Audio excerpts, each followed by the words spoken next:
venions de faire une courte halte chez nos amis Denise et André. On viendra prendre l'apéro, leur avait-on dit.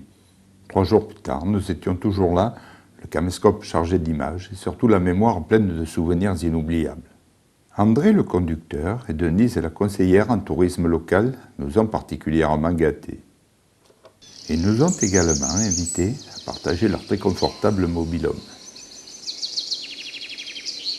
Surprise! Lors de la visite de notre premier site, à notre plus grande stupéfaction, la bonne mère venait de déménager. Notre-Dame de la Garde était là. Le craquement des coquillages sur le sable, de gros rochers couverts d'algues, les senteurs de marée, une falaise colorée, nous sommes bien sur la côte bretonne.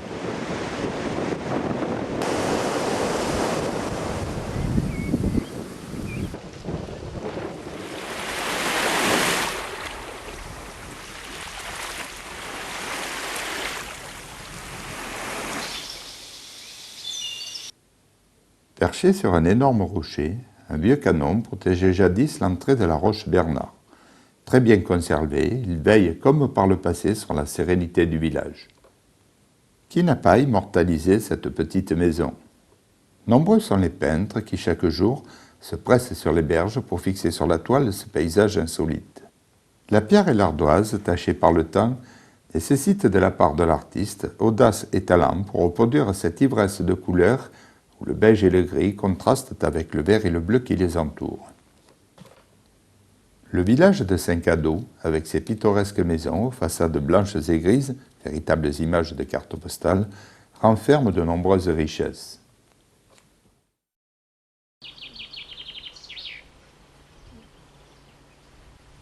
Sur la grande place fut érigé un magnifique calvaire, monument typique de la région.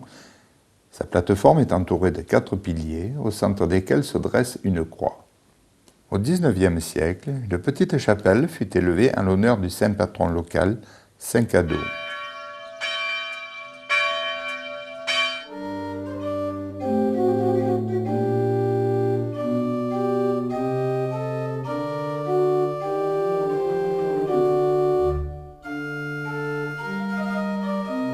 Une tortue géante? Non, simplement un caprice de la nature. Le vent, les vagues et le sable ont façonné la roche au fil des siècles, lui donnant parfois un aspect tout insolite.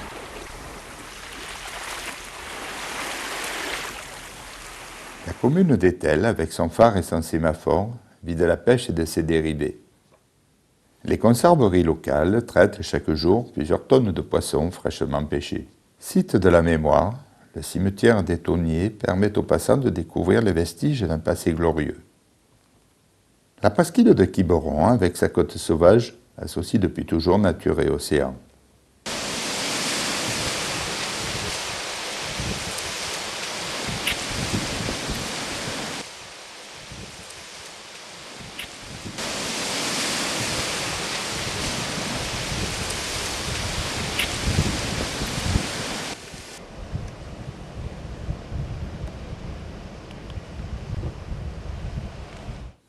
Un pittoresque château veille sur la côte au sud de la ville. Quelques touristes égarés. À proximité du port, une magnifique plage de sable s'étire à perte de vue.